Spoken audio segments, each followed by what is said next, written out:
Hey YouTube and happy Saturday. It is a very cold and windy evening here in North Potomac, which means it's time for yet another minimalist computing theme video.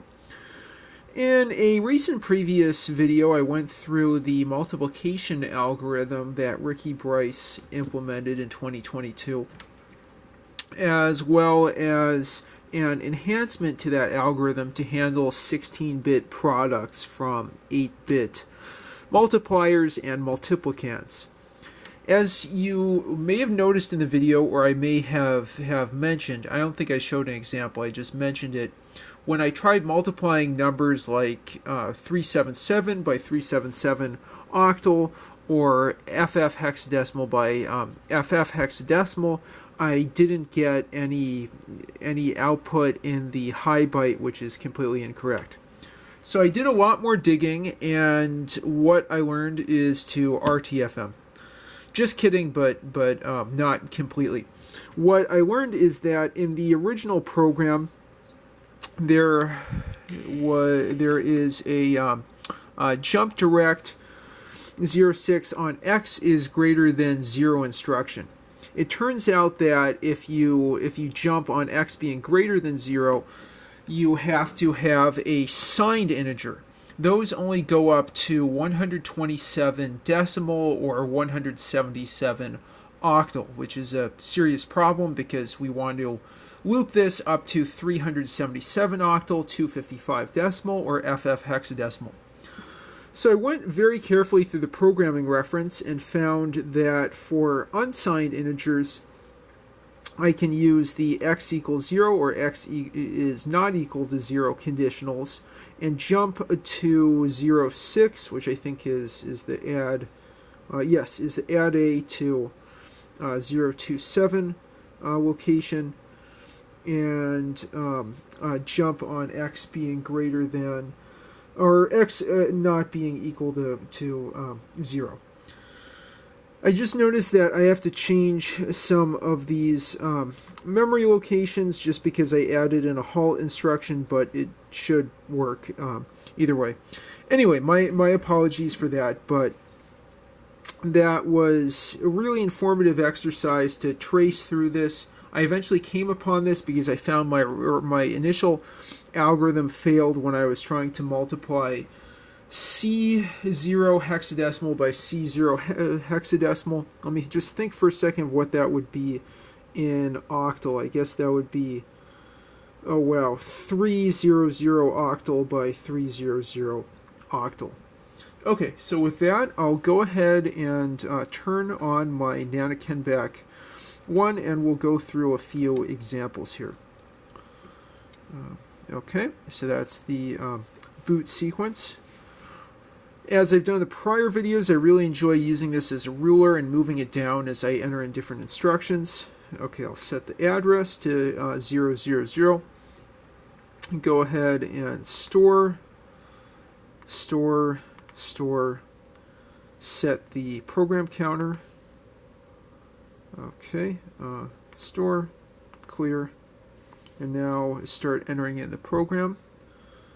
2, 2, 4, clear, 0, 3, 1,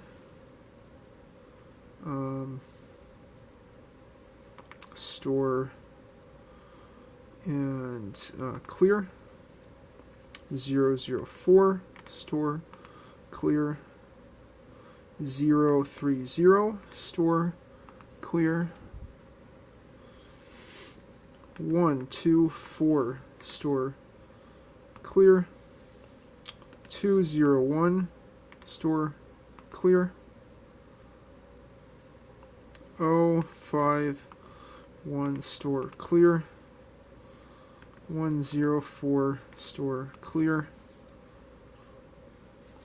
0, 3, 3, store, clear,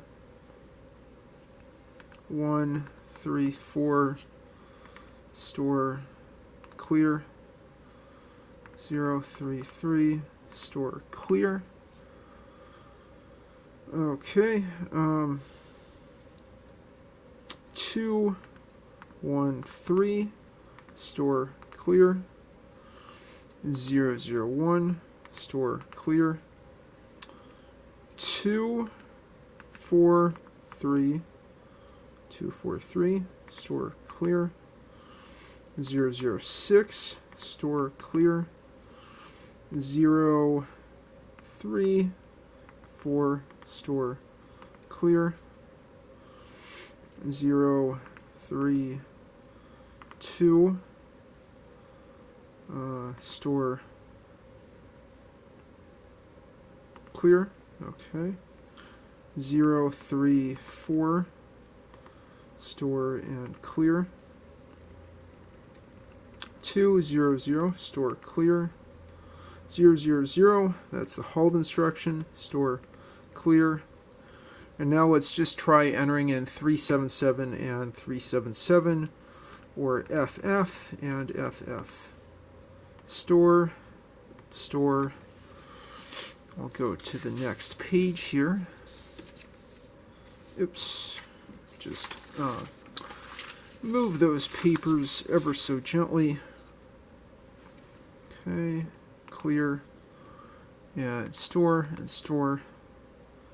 Okay, and let's display our address, and it is indeed 034 octal, which would be, let me think, how much? 3 times 8, 24 plus 4, so 28 bytes. That's a pretty small program, or I guess a large program by Kenbak standards.